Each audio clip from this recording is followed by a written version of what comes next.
Kids are like sponges. They pick up on everything.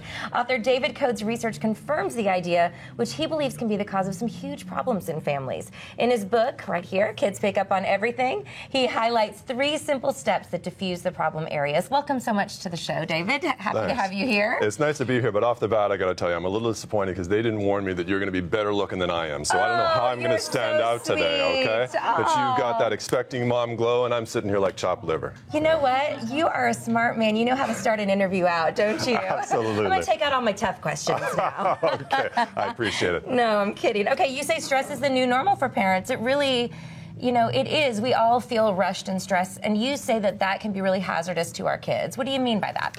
Well, kids really do pick up on everything. I've done a ton of research at the National Library of Medicine, and the number of articles that explain how kids really do kind of soak up that stress in the household until their little nervous systems hit overload, and then they develop symptoms. And it's become epidemic at this point. I'm really concerned about it. Of course, we know how hazardous it can be to our health, yet we really don't always know what to do about it. You say that as a parent, we need to kind of treat our relationship with our children sort of like putting on the oxygen mask on the airplane, where we put our own on first and then help the young people around us. Is that right? That's the metaphor I like to use. I mean, so often we're focused on our kids, and everything is child-focused these days, and it's really a mistake. If we take care of ourselves first, put on our own oxygen mask, socialize, de-stress, enjoy life, get a life, then obviously it's going to have a nice ripple effect all through the household, especially to the kiddos. It is true that they pick up everything, and my husband and I will have conversations in the front 2 seats of a car, and the little guy in the back will pipe in every once in a while and be like, "Mom's right, Dad," or "Dad's right, Mom." And it's interesting how it affects him. He thinks we're arguing even though we're not. Maybe we're just talking about a more serious conversation. They are incredibly sensitive. There is a kind of a primal instinct in kids called attunement. If you think back thousands of years ago when we were like fighting off the fellow cavemen or avoiding the saber-toothed tiger, it was really in a child's best interest to be very attuned to mom and dad's stress levels. Because if mom and dad were stressed, that meant a threat was coming, and that kid had to kind of mobilize his fight or flight response and be ready to respond. So kids today still have attunement, and that's why it's been medically proven now they really do pick up on everything. You have 3 simple things that we can do as parents to help our kids avoid this stress. Help us avoid the stress so the kids can avoid the stress. The first one you say is exercise. That's right, yeah. If you can exercise daily with your spouse, that is a huge advantage, because we know that exercise is a stress buster, right? But also to socialize with your spouse, to work on that marital relationship, that deep, intimate relationship, and make sure that things are going along smoothly there, that's very good for your own stress level, whether you're aware of it or not, and it will ripple through to your child as well. Children really pick up on those things, don't they? Oh, yeah. When there's maybe some issues in a relationship. That's the thing, you know, you can tell yourself, oh, everything's great, everything's awesome, and the kid knows otherwise, right? Exactly, exactly. Okay, the other one was about the next one is about observing the Sabbath. That's right. I tell folks to keep the Sabbath even if they're not religious. Because if you have that one day a week when you're not doing work, you're not checking email, you're not running errands, you're not talking logistics, then all of a sudden you're left with nothing to do except socialize and have fun and have a break, and it will improve your work, even though you may think at first like, oh, I'm totally stressed because now I have less time to do all the stuff I need to do. Right, I'm going to get behind if I Have you don't ever use Sunday noticed, afternoon or Have something. you ever, you never catch up. No, you never true. catch up anyway. It's true. So you might as well take a day off and enjoy yourself and take a mental health day, a mental spa day. Every Sunday, Yeah, and that'll set things up nicely for the rest of the week and have benefits for your kids. Now, you mentioned about speaking about logistics in front of the kids in what you just said. I found that my little guy likes to know when and how things are going to happen in maybe the upcoming week or the upcoming day. Sure, they love like structure, they love clarity. Oh yeah, I have no problem with that. It's running logistics on Sunday that I don't want people doing, that's all. Interesting. That's great. Okay, the third one was a mandatory recess. Tell me what you mean. Yeah, I want us all to go to the workplace and lobby our boss to make sure we are kicked out of the office from noon to 1. It's a mandatory lunch hour. You can no longer eat your lunch at your desk. Where's our GM, Mark? Hello.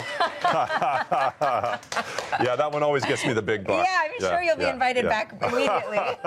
No, but it's great because, I mean, think of the Hispanics and their culture where they have the siesta. That was such a great natural way to do this, where, you know, you're real stressed out and you're working hard in the morning and trying to achieve a lot, and then you take a break and you return to baseline and find your peaceful self, and then come back in the afternoon and you can do some more work then. But it's so important to have that time, that little break. A little breather, right? Yeah. Okay, now, we're setting an example for our kids. That's the main way that we teach them. And our society today is go, go, go, go all the time. Yeah. How can we teach our kids to, strive towards or expect a life with days that are full of, a normalcy, or the kinds of things that you're talking about, where they take a little break during the day. They understand the Sabbath. Well, I think probably the easiest way to do it is show them how fun it is. Mm-hmm. Because if we're socializing and enjoying ourselves, if we parents have a life, that sets a great example for our kids to get their own life. Mm-hmm. So it's really an example of modeling. And mm-hmm. what we're modeling right now for our kids, I wouldn't wish that on my kids. Right. The kind of lifestyle that I lead, I wouldn't wish that on my kids. Sometimes I tell myself, I'm working this hard so that my kid doesn't have to. Yeah. Do you hear that a lot? I do hear that a lot, yeah. And I'm sorry, I think it's a myth. Right. We're working so hard and making so much money in order to pay for the kids X, Y, and Z. Right. I would rather we would take away the kids X, Y, and Z and have us be calm and more relaxed. One of the most fascinating studies I've read, there were researchers that asked children, what do you actually want from your parents? Do you want more time? Do you want more attention? And their response blew me away. They said, I don't necessarily want more time with mom and dad. Mm-hmm. I want them to be more relaxed when they're with me. So it's more quality time over the quantity of time. Well, but even quality time, these days with parents, I find them, the way they are with their kids is kind of like, okay, I'm giving you FaceTime now. Okay, we're having fun now. Okay, this is my time now. I'm guilt-free now, and all this kind of stuff.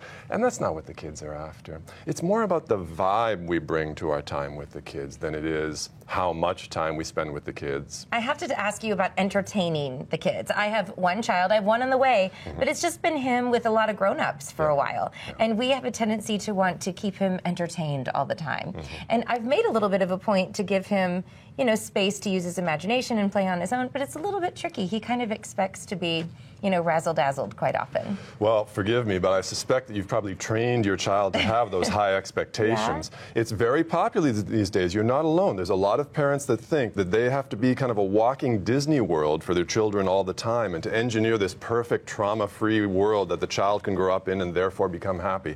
It's not working. It's never worked. And it's much more important that that child learns independence and mm-hmm. self-reliance. Mm-hmm. And one of the basics is how to entertain themselves, mm-hmm. how to take care of themselves in terms of what they're going to do with their days. Do you remember the old days when, mom would kick us out of the house? It's like, don't come in. You have to be outside for an hour. And I grew up in Canada where it's a little bit chilly outside, But we learned to adjust. Right. And I did learn to entertain myself. And my wife will tell you I'm incredibly entertaining.